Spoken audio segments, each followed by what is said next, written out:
Pagi Teh. Assalamualaikum warahmatullahi wabarakatuh. Kembali lagi ke Kasa TV. Namun pada hari ini juga sama pembahasannya tentang Omnibus Law dan dampaknya ke lingkungan hidup. Perkenalkan, nama saya Mautiga Bramantio sebagai moderator hari ini. Dan pada kesempatan kali ini kita kedatangan narasumber spesial, yaitu Pak, boleh perkenalkan.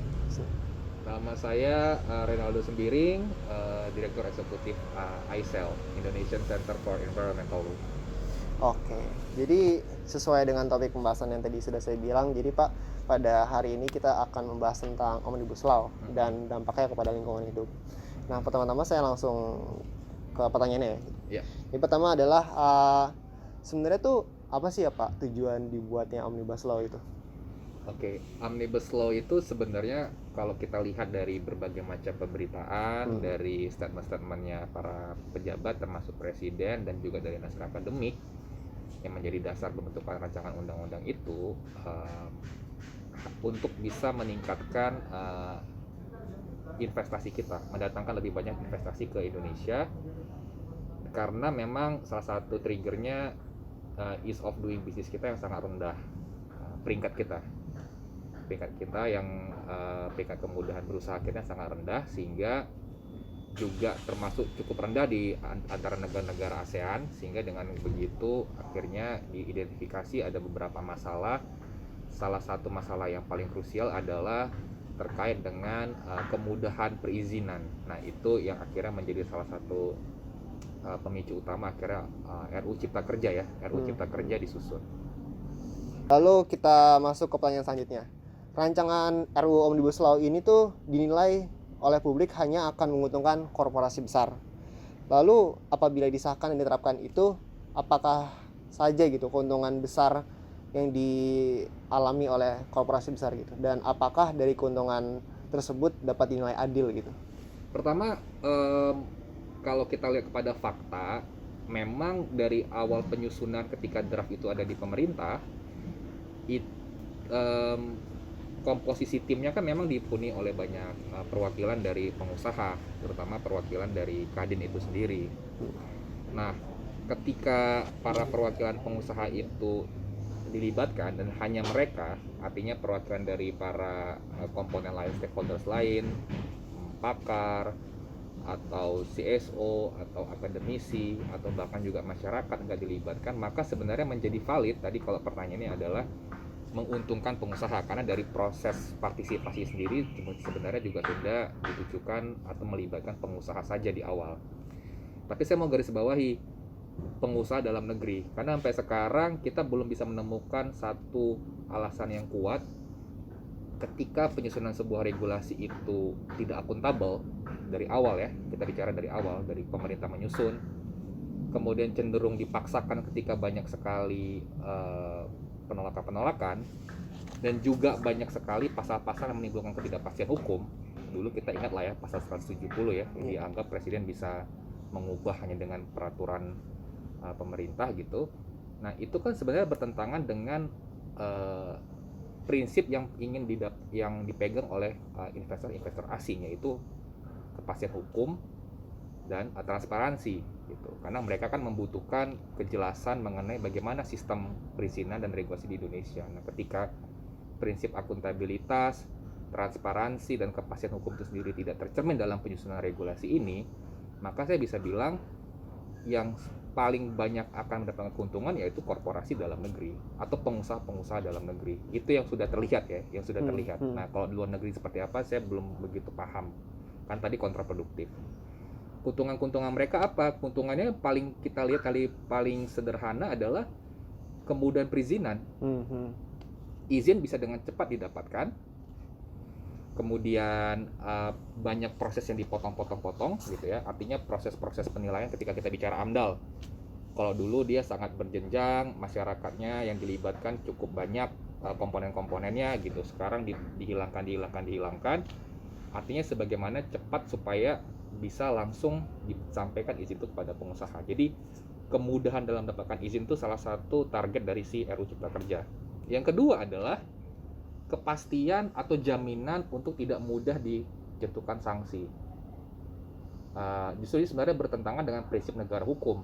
Karena kalau kita bicara negara hukum, maka harusnya kita semua sama di hadapan hukum.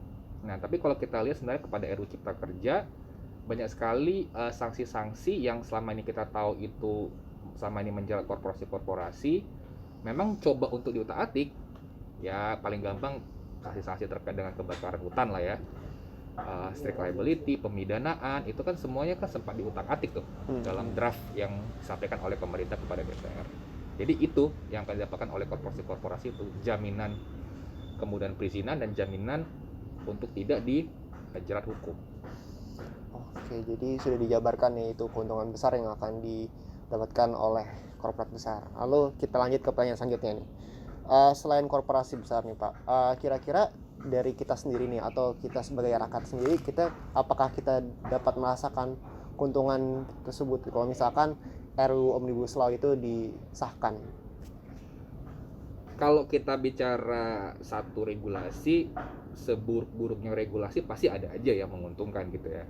Nah kalau kita lihat sebenarnya hal yang lumayan positif dari regulasi ini adalah dia punya niat melakukan reformasi perizinan. Jadi reformasi perizinan ini berbeda dengan kemudahan perizinan yang tadi saya sempat sampaikan, yang artinya pokoknya gampang aja gitu ya. Kalau reformasi perizinan ini kan sebenarnya dia ingin membenahi sistem, di mana selama ini sistemnya mungkin sangat birokratis, atau mungkin izin itu juga sangat dipengaruhi oleh praktik-praktik yang tidak baik gitu ya. Ada niatan ke sana dari naskah akademik. Nah, cuman porsinya nggak sebanyak masalahnya. Maksud saya adalah hal-hal yang positif itu nggak sangat sedikit kalau kita komparasi dengan hal-hal negatifnya. Jadi ya yang menguntungkan bagi kita adalah ya mungkin kita sebagai rakyat, kalau tadi misalnya sistem perizinannya bagus ya kita dapat mungkin kita dapat jaminan lah untuk adanya sebuah kepastian perizinan yang lebih efektif dan efisien mungkin, tapi saya nggak melihat itu dominan dalam RUU ini. Oke, berarti berikut merupakan jawaban ya tadi, apakah kita dapat untung atau tidak, bisa disimak lagi tadi. Lalu kita maju ke pertanyaan selanjutnya berkaitan dengan Undang-Undang Nomor 32 Tahun 2009 atau biasa orang-orang kenal dengan Undang-Undang PPLH. Menurut Bapak sendiri, apakah terdapat kontradiksi antara rancangan Undang-Undang Omnibus Law ini dengan UU Nomor 32 Tahun 2009 ini? Bagaimana menurut Bapak? Sebenarnya banyak, karena dari awal kita juga ASA juga cukup keras mengkritik kenapa banyak sekali norma-norma yang sebenarnya kalau kita bicara reformasi perizinan atau kemudian perizinan, ya kenapa beberapa norma-norma yang ada di Undang-Undang 32 itu perlu dihapus, misalnya gini, atau digantikan ya, misalnya norma-norma terkait dengan penegakan hukum, sanksi pidana, sanksi administrasi gitu ya, itu kan nggak langsung terkait dengan perizinan gitu ya, kenapa itu diutak-atik gitu loh. Maka kenapa itu diutak-atik, sehingga kita bisa menimbulkan dugaan bahwa sebenarnya ini emang niatnya memberikan jaminan supaya tidak bisa dijerat hukum. Nah itu kan pasal-pasal penegakan hukum di Undang-Undang Lingkungan, Undang-Undang 32 2009 itu banyak yang diutak-atik. Utak-atiknya dalam arti berubah dari konsep awalnya. Misalnya kalau kita lihat draft yang diserahkan oleh pemerintah kepada DPR nih, pakai draft yang lama, karena draft yang berkembang itu cukup cepat dan kita nggak bisa lihat satu persatu. Sanksi-sanksi seperti strict liability gitu ya, untuk penegakan hukum keperdataan itu juga diutak-atik, nggak jelas apa alasannya. Kemudian sanksi kayak pidana itu dibuat sifatnya berjenjang, jadi kena administrasi dulu, kalau administrasi tidak dijalankan, tidak bisa bayar denda, baru pidana, kan kayak gitu. Nah itu juga bertentangan, karena awalnya penegakan hukum di Undang-Undang Lingkungan itu bisa jalan berbarengan semuanya, mau perdata, pidana, administrasi. Itu udah jelas bertentangan dengan Undang-Undang Lingkungan. Tapi yang paling fatal sebenarnya ada dua. Satu terkait dengan partisipasi masyarakat, terutama dalam penyusunan AMDAL. Itu beneran direduksi. Kalau itu saya yakin sangat-sangat direduksi. Kenapa? Karena konsep yang ditawarkan adalah pemerintah menyiapkan semuanya dengan pemrakarsa, artinya dengan pelaku usaha. Kemudian masyarakat hanya dilibatkan dalam konteks, kalau saya nggak salah, penyusunan saja, penyusunan AMDAL. Tapi ketika bicara penilaian, uh, itu udah diserahkan semuanya ke lembaga bersertifikat atau pakar lah kita bilang, atau pemerintah yang mengerjakan itu. Kalau dulu masyarakat tuh ada sebagai tim penilai dalam komisi penilai AMDAL. Sekarang partisipasi sudah dihilangkan. Yang kedua, pasal yang dimana masyarakat itu bisa berpartisipasi mengajukan keberatan terhadap AMDAL. Jadi kalau AMDAL dipandang punya masalah, dia bisa mengajukan keberatan nih, itu juga dihapus pasalnya. Jadi partisipasi dia untuk mengkoreksi ke sebuah rancangan kebijakan itu juga dihilangkan. Nah, yang lebih fatal lagi adalah masyarakat sendiri itu pun definisinya dipersempit, jadi hanya masyarakat yang terdampak langsung. Kalau dulu kita pakai masyarakat itu ada namanya di Undang-Undang Lingkungan sekarang ya, ada masyarakat yang terdampak, terpengaruh maupun pegiat lingkungan seperti CSO gitu. Nah, akan menimbulkan sebuah masalah hukum baru di kemudian hari kalau misalnya undang-undang ini disahkan. Siapa dimaksud dengan masyarakat terdampak langsung?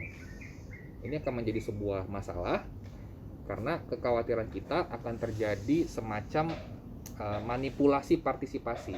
Artinya ya kita tinggal pilih aja mana yang disebut sebagai masyarakat terdampak langsung gitu. Jadi partisipasinya sangat direduksi karena tadi komponen-komponen yang bisa terlibat itu benar-benar dihilangkan. Itu dari AMDAL dan partisipasi.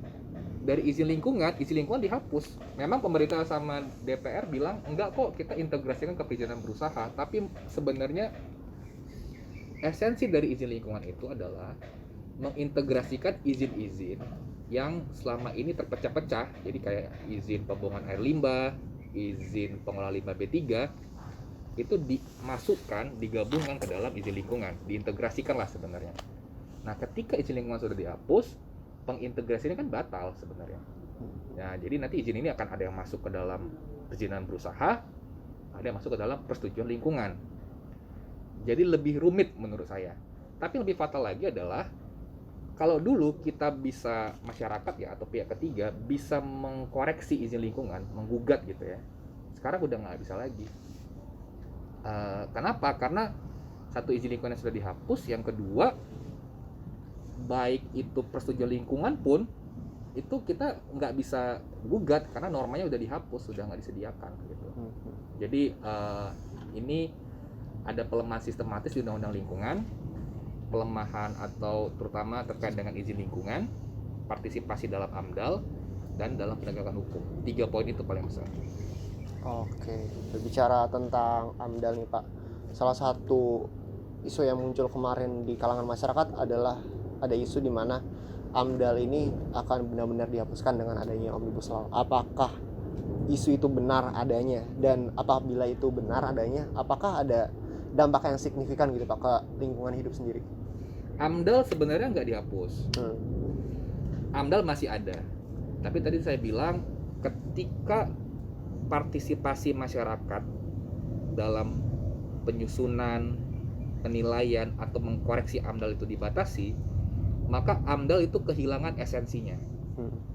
Maksud saya adalah sebuah AMDAL yang bagus, dia memang harus bisa merefleksikan kondisi yang terjadi di tempat yang akan diusahakan, wilayah yang akan diusahakan kayak begitu. Nah, ketika partisipasi masyarakat itu direduksi atau dibatasi, maka dia tidak mendapatkan informasi yang cukup AMDAL itu. Jadi esensinya akan hilang. Ketika masyarakat itu tidak bisa mengkoreksi, mengajukan keberatan karena pasalnya dihapus, ya berarti kan itu tadi esensinya hilang. Ketika masyarakat itu yang dilibatkan hanya masyarakat terdampak langsung, berarti masyarakat lain yang tidak terdampak langsung misalnya begitu, itu juga nggak punya kesempatan untuk berpartisipasi. Esensinya juga hilang. Jadi ada peluang-peluang mendapatkan informasi yang cukup seharusnya kalau pakai undang-undang lingkungan itu hilang sekarang. Dan AMDAL itu lekat dengan partisipasi publik di negara manapun. Jadi ketika partisipasinya direduksi, maka hilangan esensi. Itu sih sebenarnya. Oke. Berarti itu jawabannya. Lalu Apabila tadi juga sebenarnya juga tersinggung juga soal penghapusan izin lingkungan nih Pak. Jadi saya pengen tanya juga soal itu tentang penghapusan izin lingkungan. Apakah contohnya nih, misalkan ada kasus di mana contohnya misalkan pembakaran hutan demi menciptakan lapangan kerjaan yang lebih luas gitu. Apakah itu termasuk solusi yang tepat untuk kedua belah pihak tuh? Misalkan contohnya untuk dari pengusahanya dan para misalnya contohnya rakyat yang berdampak lah, yang bergantung dengan kehidupan hutan tersebut. Apakah dari penghapusan izin lingkungan itu termasuk solusi yang tepat gitu Pak? Penghapusan izin lingkungan itu menurut saya sebenarnya juga menghilangkan salah satu esensi penting dari undang-undang lingkungan. Karena sebenarnya niatan dari adanya izin lingkungan tadi sudah satu untuk mengintegrasikan. Yang kedua sebenarnya ada sebuah kontrol dari izin lingkungan terhadap pelaku usaha, ya terutama juga terhadap izin usaha pasti ada kontrol ke sana. Nanti kita bisa lihat lah dalam draft undang-undang lingkungan itu sebenarnya tercermin. Nah, ketika izin lingkungan itu sudah dihapus, maka tadi saya sudah bilang ide pengintegrasiannya atau gagasan pengintegrasian itu sudah hilang gitu ya.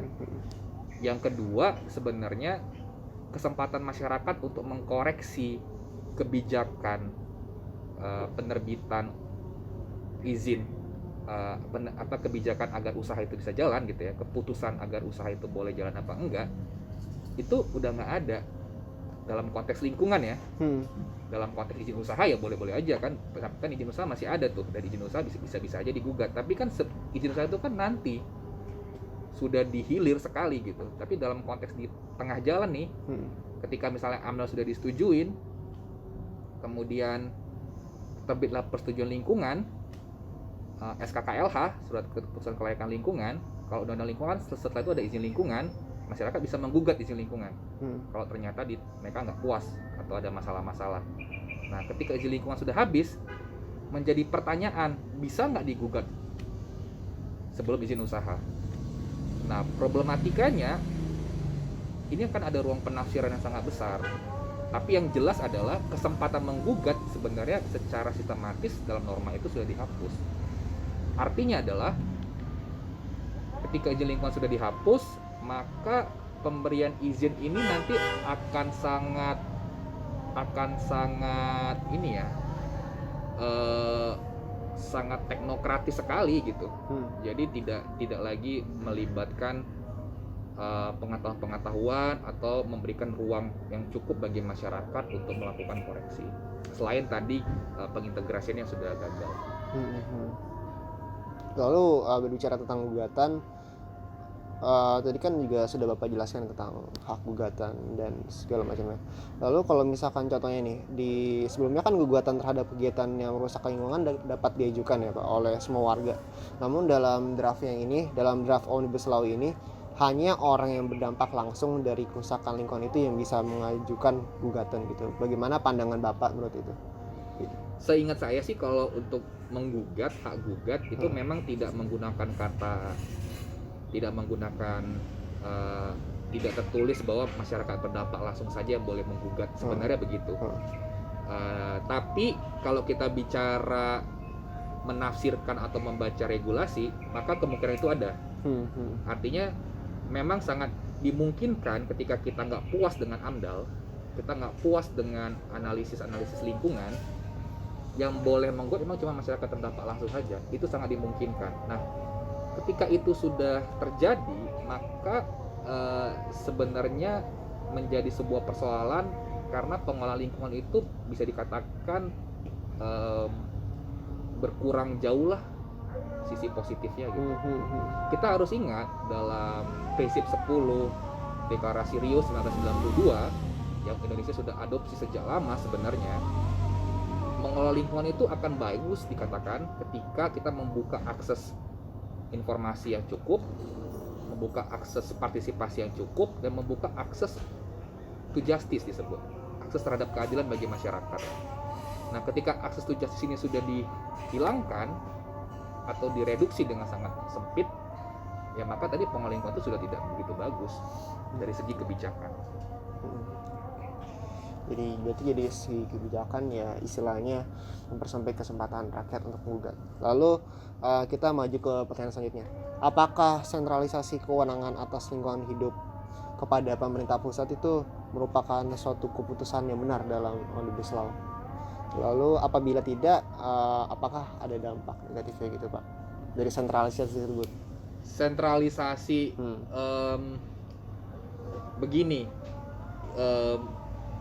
sentralisasi ini kan muncul ketika dianggap bahwa desentralisasi tidak cukup efektif untuk meningkatkan investasi atau mempermudah perizinan kayak gitu. Tapi kita nggak punya data yang cukup atau tidak punya evaluasi apakah memang desentralisasi seburuk itu. Bahkan naskah akademik saja pun tidak menguraikan dengan bagus sebenarnya. Dengan kata lain, ini perpindahan dari desentralisasi ke sentralisasi ini semacam menduga-duga aja, atau dari pengetahuan yang diambil, kesimpulan yang diambil dengan sangat cepat dengan pengamatan yang sangat terbatas dari beberapa orang. Kita tahu dalam desentralisasi selama ini banyak masalah. Ya banyak gratifikasi, banyak yang terkait dengan korupsi dalam penerbitan izin, birokratisasi yang sangat lambat dalam penerbitan izin. Kita tahu itu benar-benar terjadi. Tapi kita nggak bisa mengubah undang-undang hanya dari sepengamatan kita. Kita harus punya data yang cukup, artinya evaluasi terhadap desentralisasi. Baru kita bisa bilang, oh ternyata nggak berhasil. Terus kita perlu lagi mengevaluasi bagaimana dulu sentralisasi kita. Setelah itu kita akan temukan bagaimana solusinya. Apakah memang ternyata akhirnya kembali ke sentralisasi, atau mungkin ada pembatasan tertentu untuk desentralisasi, misalnya pengaturan yang lebih ketat gitu ya untuk desentralisasi, atau seperti apa.